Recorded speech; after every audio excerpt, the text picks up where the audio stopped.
मोदी जी तो सब कुछ कहते हैं मेरे भाई, उनकी गारंटी है 56 इंच का 36 इंच का हो गया। गारंटी कहाँ गया? राम जी ने हाथ झटक दिया, अयोध्या में हार गए। अरे मोदी जी कहते हैं, अरे सब चीज में मोदी जी कहते हैं। संविधान का मतलब है किताब, ज्ञान। वो संविधान बाहर गया, डंडा से मारूंगा। तो ये जालियांवाला बाग बना दिया गया है, यहाँ कोई आवाज नहीं दे सकता। ये डिफेंस वाले हैं, ये भी अगर जरा सा और भीड़ हो जाए तो इन पे डंडा बरसाया जाएगा। नमस्कार, मेरा नाम है देवीलाल। अभी हम दिल्ली में जंतर मंतर पर आए हैं। यहाँ जो तमाम लोग हैं धरना प्रदर्शन कर रहे हैं। मैं आपके चैनल को अभिनंदन करूंगा और ये मैं कहना चाहूँगा कि जंतर मंतर ही एक ऐसी जगह है जहां अपनी अभिव्यक्ति का उजागर करते हैं, अपनी मांग रखते हैं। तरह तरह के हर राज्यों से 36 राज्यों के लोग आते हैं, बड़े दूर दूर से आते हैं, बहुत पैसा खर्च करते हैं। एक उम्मीद, एक आस से आते हैं कि उनकी हक अधिकार, उनकी जो मांगे हैं वो सरकार, संसद जो पास में है वो सुनेगी। लेकिन संसद जो है गूंगी बहरी है, वो जो है कान में कोटन डाल रखी है। हम सब यहाँ के दिल्ली के डिफेंस के जो ये सब बच्चे हैं, ये जो बेरोजगार हैं, इनको नौकरी से बाहर, इनके हक अधिकार नहीं दे रहे, इनको सैलरी नहीं दे रहे। ऐसे ही बहुत जगह हो रहा है। अभी चुनाव हुआ है, ये कहते हैं कि तुम आवाज देते रहो, तुम मांगते रहो 5 साल, तुम जो है घुटने टेकते रहो, हम राज करेंगे। 5 साल जब पूरा होगा तो तेरे दरवाजा पे हम भीख मांगने आएंगे, हाथ जोड़ने आएंगे, तुम्हें लॉलीपॉप देंगे, तुम्हें फंसाएंगे, तुम्हें मुर्गा देंगे, तुम्हें 500 देंगे, तुम्हें शराब देंगे, तुम मुझे वोट दे देना। 5 साल मैं तुम्हें शोषण और दोहन करूंगा। तो वो ये गवाह है जंतर मंतर, जहां से हम आवाज देते हैं। लेकिन ये जो हमारे जनप्रतिनिधि हैं, हमारे नौकर हैं, हमारे सेवक हैं, हमारे चौकीदार हैं, जो आवाज नहीं सुनती। इसलिए यहाँ पे प्रबुद्ध लोग, तमाम तरह के लोग, मैं ह्यूमन राइट्स का एक्टिविस्ट हूँ, ह्यूमन राइट्स का प्रेसिडेंट हूँ, इंडिया का ही नहीं पूरे विश्व में मैं काम करता हूँ। 797 मेरे ऑफिस हैं, मैं हर राज्यों के अभी अंदर सारा कुछ किया। अभी भी लोग को हमने कहा था इसी जंतर मंतर से कि बीजेपी को मैं हराऊंगा, 272 नहीं आने दूंगा, और उसमें मैं सफल हुआ कि 272 से 240 पे उनको अटकाया। हालांकि ये भी बेईमानी है, वो सिर्फ 76 जीता है। तो इस तरह की हमारी मांग रहती है और इसी मांग के लिए हमारे जब प्रबुद्ध साथी आते हैं, हमें फ़ोन करते हैं कि दुआ जी हमें आपका जो है सपोर्ट चाहिए, हमें आपका साथ चाहिए, तो मैं इस जंतर मंतर पे आता हूँ। पर मोदी जी का तो तीसरी बार भारत का पीएम तो बन गए ना, सरकार तो बना ली। मोदी जी तीसरी बार बाय लक कहें या खामियां कहें या विपक्ष की कमजोरियां कहें या बहुसंख्यक जो 85-90% कहते हैं वो टुकड़े टुकड़े बटे हुए वजह कहें, इन तमाम की वजह से इनको वो सत्ता मिल गई है।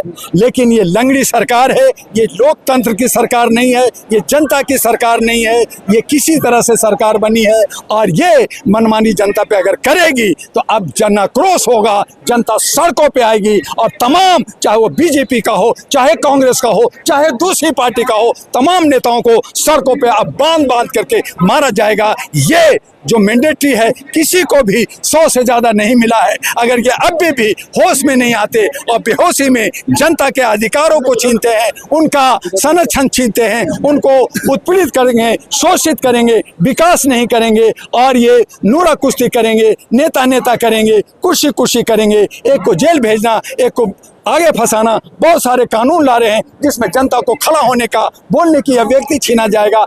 तब हमारा जो है आवाज बुलंद होगा और देखें कि आगे आने वाला ये लोकतंत्र को जो गरा लगा रहे हैं उसको कैसे बचाया जाए, संविधान को कैसे बचाया जाए। अब हमारे 65 करोड़ जो नौजवान युवा युवती हैं वही ये रंग लाएंगे। अब हमें ये पार्टियां नहीं चाहिए, ये कॉरपोरेट पार्टियां नहीं चाहिए, हमें युवा या युवती जो नए चेहरे हैं वो हमें चाहिए और वही हमारे देश को बचाएंगे। इसलिए मैं बार बार इस जंतर मंतर के ऐतिहासिक भूमि पे आता हूँ, आता रहूंगा।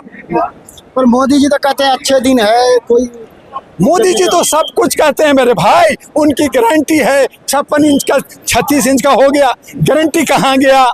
राम जी ने हाथ झटक दिया, अयोध्या में हार गए। अरे मोदी जी कहते हैं, अरे सब चीज में मोदी जी कहते हैं। सब जो है जितने भी जो है भ्रष्टाचारी लोग हैं, सारे जो है गुलामी वाले जीने वाले लोग हैं, जयचंद के लोग हैं, गोदिया मीडिया है, वही मोदी की आरती उतार रहे हैं। अरे वो तो जो है उन्होंने खुद कह दिया कि मैं बायोलॉजिकल बेटा नहीं हूँ, मैं किसी माँ के पेट से नहीं निकला हूँ, भगवान से आया हूँ, मैं तो जो है अवतारी हूँ। वो भगवान ने पूजा कीजिए ना, आरती उतारिए ना। थाली बजाइए ना, 2 करोड़ जो है नौकरी मिलेगा आपको, शिक्षा स्वास्थ्य मिलेगा। अगर मोदी कहते हैं तो यहाँ जनता यहाँ पे सर पटक रही है, मांग क्यों कर रही है? मोदी है तो मुमकिन करो ना, सब खुश कर दो ना, सबकी आर्थिक आजादी दो ना, सबको रोजगार दो ना, सबको शिक्षा दो ना, महिलाएं को हमारी सुरक्षा दो ना। मोदी है तो मुमकिन करो ना। तो जो जनता है किस पे जाए? कांग्रेस का भी वही हाल है, बीजेपी का भी वही हाल है, केजरीवाल का तो वही हाल है। जनता हमारी भोली भाली है। जनता को हमेशा गुमराह किया जाता है, जनता के बीच में ही तोड़ फोड़ किया जाता है। आज ये जो मार्शल, ये जो हमारे जो सिविल डिफेंस के हमारे जो सारे साथी आकर के अपनी मांग कर रहे हैं, ये क्या इनको छोटे यहाँ से 20 कदम पे पार्लियामेंट पे हैं, क्या इनको यहाँ पे जो वायरलेस लगा हुआ है, यहाँ पे CID सिक्योरिटी के लोग फैले हुए हैं, क्या इनको पता नहीं है? ये सब पता होने के बाद भी आंखें बंद कर करके, और ये सिर्फ डंडा मारना जानते हैं कि आज कुछ हो जाएगा, इनको पीटूंगा। दोनों तरफ बैरियर लगा हुआ है, ये जालियांवाला बाग बना दिया गया है, यहाँ कोई आवाज नहीं दे सकता। ये डिफेंस वाले हैं, ये भी अगर जरा सा और भीड़ हो जाए तो इन पे डंडा बरसाया जाएगा। ये सेवा करते हैं, लोगों को सुरक्षा देते हैं, इनके हक मार रहे हो, आप इनको सैलरी नहीं दे रहे हो तो कहाँ जाएगा बेचारा? कहाँ जाएगा? आप पार्लियामेंट में, आप बड़े बड़े कोठियों में, आप सारी सुविधा में, आप पार्लियामेंट का करोड़ों रुपया एक दिन की बहस में खर्च करते हो, वो भी डिसमिस, उसमें भी माइक बंद हो रहा, उसमें भी विपक्ष का सुना नहीं जा रहा, किसी का नहीं सुना जा रहा। तो ये मनमानी तरीके से ये जो है ये जो है तानाशाह की तरह से सरकार चल रही है, जो ये उचित नहीं है। तानाशाही कैसे है? तानाशाही नहीं है तो आपके रोजगार, ये हमारे जो नौजवान लोग हैं, इनको 2 करोड़ नौकरी क्यों नहीं दिया? ये फिर यहाँ धरना प्रदर्शन क्यों कर रहा है? आपने अपनी मनमर्जी क्यों कर रहे हो? आपने कहा कि मैं मंगलसूत्र छीन लेगा, आपका भैंस छीन लेगा। अरे रोजगार की बात करो, शिक्षा की बात करो, सुरक्षा की बात करो। आपने मणिपुर क्यों नहीं गए? अब महिलाओं की इज्जत क्यों नहीं बचा रहे? तो तानाशाही है तो क्या है? क्या है? हम आपसे पूछते हैं जर्नलिस्ट महोदय कि ये जो जनता के हक से, जनता की वोट से ये बनते, फिर ये कहते हैं जनता मुझे नहीं चुनी है, मेरे तो चंद लोग जो हैं उन्होंने मुझे प्रधानमंत्री बना दिया, मैं रहूंगा और बाकी जाए भाड़ में। तो फिर तानाशाह नहीं है तो क्या? ये लोकतंत्र नहीं है, ये जोकतंत्र है, ये चोर तंत्र है। ओवैसी साहब अभी संसद में बोले हैं कि फिलिस्तीन जिंदाबाद, इस पर क्या कहिएगा? देखिए उनकी क्या मानसिकता है, एक मेंबर ऑफ पार्लियामेंट है, इस तरह की बातें का मैं भी निंदा करता हूं, ऐसी नहीं बातें होनी चाहिए।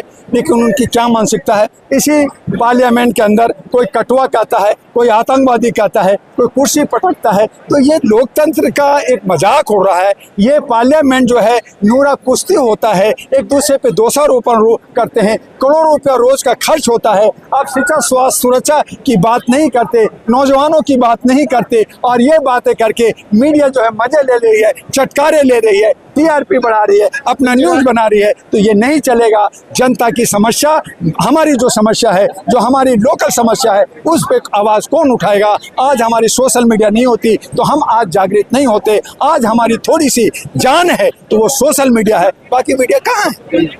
तो इस तरह से संविधान का या पार्लियामेंट का कोई उल्लंघन करता है या इस तरह का अपशब्द बातें करता है, विदेश की बात करता है, चाहे पाकिस्तान का बात करे, चाहे फिलिस्तीन का बात करे, ये उचित नहीं है। क्या लगता है आपको से संविधान खतरे में है? संविधान तो पहले से खतरे में है मेरे भाई। जब पार्लियामेंट के अंदर बाबा अम्बेडकर की मूर्ति को उखाड़ के फेंक दिया गया, ज्योति फुले का फेंक दिया गया, गांधी जी का फेंक दिया गया, अशोक जी का जैसे, अरे पार्लियामेंट बिष्टा में गए आप कभी? बिष्टा के अंदर वहां पे एक छड़ी रखा गया और उसका नाम है संगूर। संगूर का मतलब होता है हिंदी में राजदंड। जो राजा लोग बुढ़े होते थे ना, खटखट डंडा लेके चलते थे, अभी भी हमारे बुढ़े डंडा लेके चलते, किस लिए? कुत्ता आया कोई आया मारूंगा, तो वो मारने का परिपाटी था। तो अब संविधान के मतलब है किताब, ज्ञान। वो संविधान बाहर गया, डंडा से मारूंगा, तो वो संगूर का जो है परिपाटी शुरू कर रहे हैं पार्लियामेंट के अंदर बिष्टा का, और वो बिष्टा अंग्रेजी नाम है। कल वो मोदी और गुजरात भवन हो जाए, ये कुछ नहीं कह सकते। तो इस तरह का तानाशाही और इस तरह का लोकतंत्र जो देश के लिए शोभा नहीं है, और इसके लिए हम नौजवानों को आगे आना हो। जितना भी पार्टी है वो सब पिछड़ा, अति पिछड़ा का नाम लेते हैं। और वही लोग अभी यहाँ जंतर मंतर पे बैठे हुए हैं, तो कोई इनका बात क्यों नहीं सुन रहे? बिल्कुल सही कहा, बहुत सही कहा जर्नलिस्ट महोदय कि लोग पछड़ा अति पिछड़ा ओबीसी दलित समाज कहते हैं, 85% 90% कहते हैं, लेकिन वो चंदा और धंधा करते हैं। और जो है एक जो है माने हैं, एक जो है बामन मिश्राम है, एक और है लीडर बनते हैं, कोई सुप्रीम कोर्ट का लीडर, कोई और लीडर बनते हैं, लेकिन इनकी मंशा सिर्फ कुर्सी होती है, एक सत्ता होती है, और ये एक लामबद्ध नहीं होते, इकट्ठा नहीं होते। और यही वजह है कि 125 करोड़ 141 करोड़ में 125 करोड़ जो दलित शोषित ओबीसी हैं, वो एक लामबद्ध होकर 543 उम्मीदवार नहीं उठाते। आरक्षण जो बाबा अंबेडकर ने दिया, उसमें 131 मेंबर ऑफ पार्लियामेंट बनते हैं, जिससे सरकार बनाने के लिए 272 चाहिए, जो नहीं मिलता तो अगड़ी लोग जो है उस पे काबिज होते हैं और वो मनमानी करते हैं।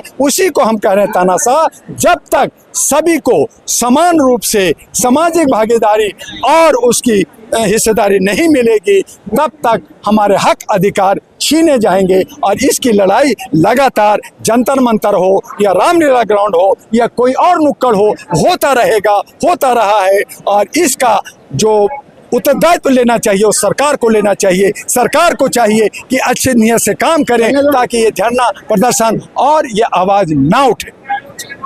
क्या लगता है, बीजेपी 5 साल टिक पाएगा या क्या लग रहा है? देखिए, बीजेपी के पास दौलत है। नीतीश कुमार जी पलटी मारेंगे? नीतीश कुमार जी पलटू राम भी हैं और इस वक्त उनके गले में हड्डी अटक गया है, क्योंकि वो बिहार के चीफ मिनिस्टर हैं। बिहार के जो चीफ मिनिस्टर है, वहाँ सत्ता जो है वो बीजेपी की सपोर्ट से है। अगर वो बीजेपी से बाहर जाते हैं तो बिहार सरकार गिर जाएगी और यहाँ कुछ मिलेगा, वहाँ कुछ नहीं मिलेगा। और इन वहाफों में कहीं ना कहीं नीतीश कुमार को घाटा दिख रहा है, तो वो जो है कब क्या करेंगे ये नहीं कह सकते। और यही नायडू की स्थिति है। तो दोनों हालत में अभी हमारा जो है स्थिति बहुत दयनीय है।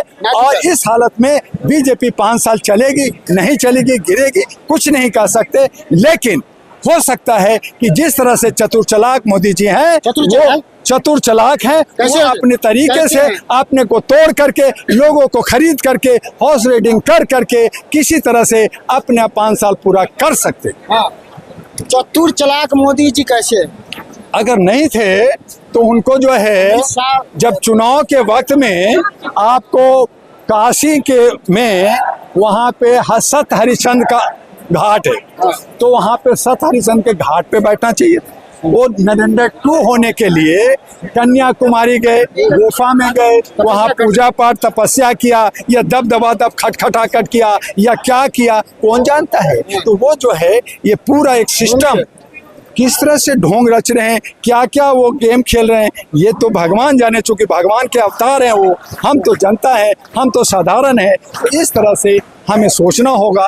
लेकिन जनता समझ रही है, आने वाला वक्त करवट लेगा। विपक्ष भी जो अभी कमजोर है, मजबूत बनी है और आगे काम अच्छा से किया, एग्रेसिव हुआ, तो हो सकता है कि ये सरकार 5 साल ना भी चले।